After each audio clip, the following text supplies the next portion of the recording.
SpringFest means more sun, more fun, and more free at Lowe's. Keep your yard in line with an additional free Ego 56-volt battery when you buy a select Ego mower, trimmer, or blower. Plus, keep landscaping fresh with Stay Green 1 cubic foot garden soil, 5 bags for $10. Our best lineup is here at Lowe's. Valid through 4/8 while supplies last. Selection varies by location. Soil offer excludes Alaska and Hawaii. Listen, all you New Yorkers. Excuse me, taxi. Okay, man, we're looking around. This is the 77 WABC minicast. A lady that's with him just about every day. What an amazing job she's done. She's one of the very few. She may be the only one. Maybe there's a couple more. I don't know. Who's actually worked with President Trump in both administrations. Both. Part of the money folks that first time around with Mnuchin and the rest of those. And now she's ambassador. She'll be in charge of all the big 250 celebrations.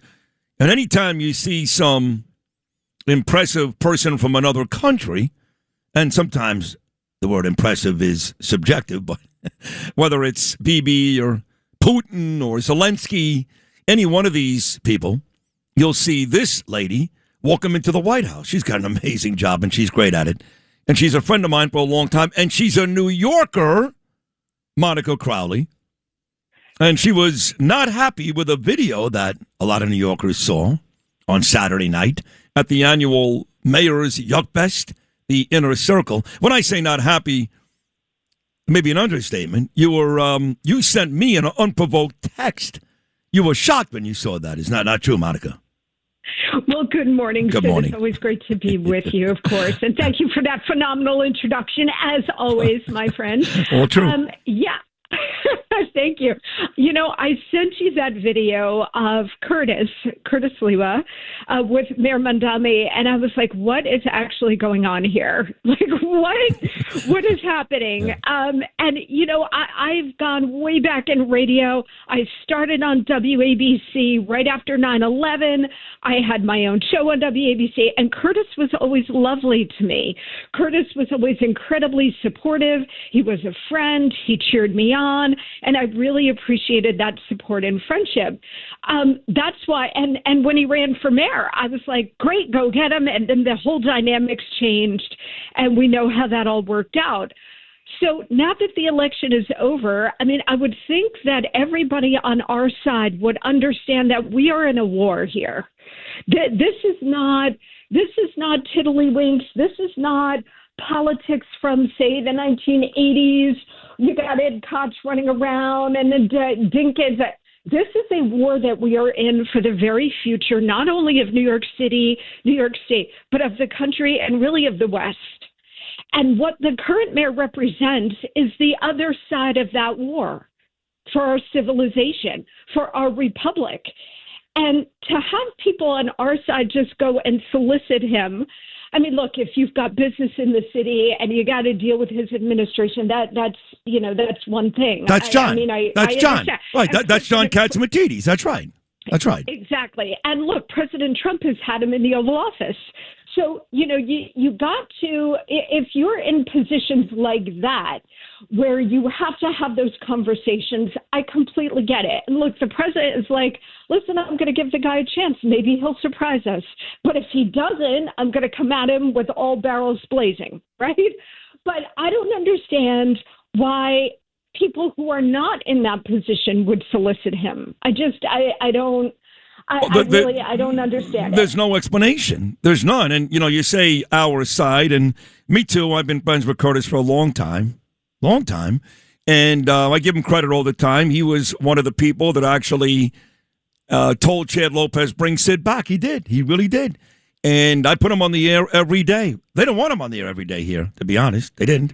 Put him on every day through not one but two elections. I mean, don't forget about this election where he blames me, John, the whole world for losing to Mamdani because we sided with Cuomo for 10 minutes.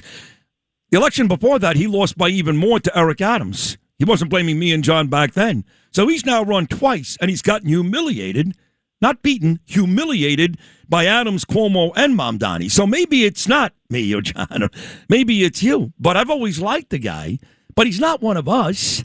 I mean, he ran as a Republican because there was nobody else. But you know this. You know that President Trump, from the moment Curtis announced he was a Republican, wanted no part of him. None. Yeah, look, New York City is a whole different beast, right? And to me, you have to, and again, Curtis is incredibly talented as an on-air personality. This is why he's had decades in radio and media, incredibly talented. But everybody has their strengths and everybody has their, weaknesses, right? Right. And politics is not, not necessarily his bag, and yet he kept trying.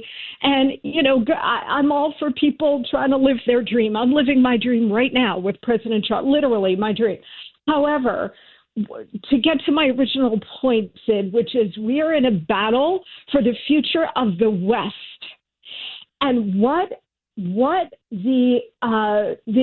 there's a red-green alliance. It's known as the red-green alliance. It's the communists and the Islamists. And the current mayor is like a perfect marriage of both of those things. Both. And when you understand that, you should not be in a position of helping him in any way if you're not like John Katsimatidis or President Trump, where you have to deal with a guy on a certain level. And so to have this kind of unforced error, I think is really unfortunate. And the truth is, for all the people, including Curtis said that when Mamdani won, that I'm going to be the guy to check him. I'm going to be the one to make sure he's doing his job. And, of course, that's not been true. By the way, it wasn't even true during the election because Curtis was the first to show up at his inauguration party. He was there alongside Mamdani when he beat Cuomo in the primary. So his little love affair with Mamdani didn't start last Saturday night. We're going to have an honest conversation. It's weird. It's been going on for quite some time. So all the people that talked about, well, I'm leaving and I'm going to keep this guy in check and I'm going to fight this guy every step of the way. You know the only person who's actually doing that? Me. That's it. Mm-hmm. That's it's starting to feel that way, Monica. Like the only person that's actually doing that. I've remained consistent the whole way. I couldn't stand this guy from day one, and I think I like him less today. He's actually been a worse mayor after 100 days than I thought he would be, and I knew he would be the worst ever. I think I'm the only one. I mean, do I sound nuts, or? Sid Rosenberg, the cheese stands alone. The cheese stands alone.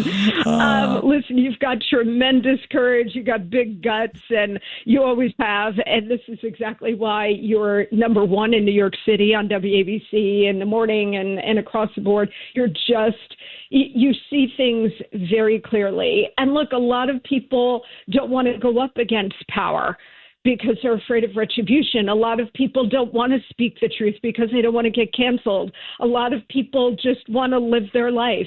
And I understand all of that. But again, my original point, we are in a war for the future of the city, the state, the country, and the West. And unless and until you see that clearly, you can't play the game like Bill Clinton played the game in 1992 and 93, or Reagan and Tip O'Neill played the game in the 80s, or those days are long gone. This is a completely different situation. And so I commend you, Sid, for having the courage and the foresight to see it clearly and to articulate it every day right here on WABC. Thank you, Monica. And we are in a war literally and figuratively, right? And in this Iran situation, and it took the mayor longer than anybody else once Operation Epic Fury started that Saturday morning, and the world was tweeting about it, including me, and we're about 3 hours in, and I sent out a tweet. I said, is the mayor going to say something? Let me guess, he's going to say this is a bad idea. You can go back and check, see if I'm lying. Sure enough, not long after that, there was the mayor. I mean, for the times that President Trump, and you see the president almost every day at the White House, has had him in the Oval Office. And I just spoke to his daughter-in-law moments before you called in, Monica, Lara. And there's no way this president's going to stick with this guy because everything the president does, he critiques. And doesn't critique it like, I don't love that. He's like, it's evil. It's evil. What you're doing in Iran is evil. What you did to Maduro is evil. What Tom Homan is doing is evil. So I don't know how much longer President Trump is going to be nice to this guy.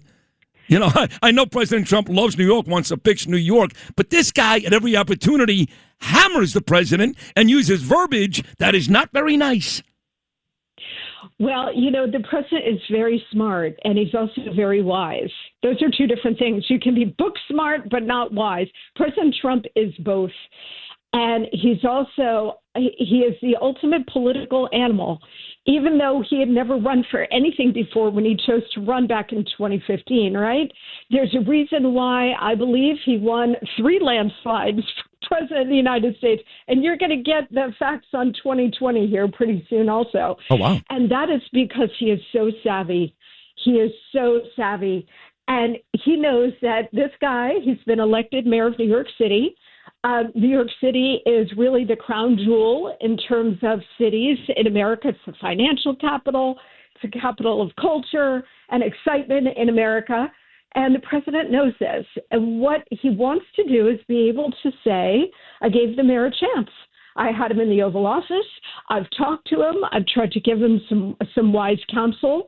When he asked for my advice on certain things, I've given him a chance. And when and if Mamdani blows it, then the president can come at him with all guns a-blazing, with all of the resources that the president of the United States would have at his fingertips in dealing with a rogue city.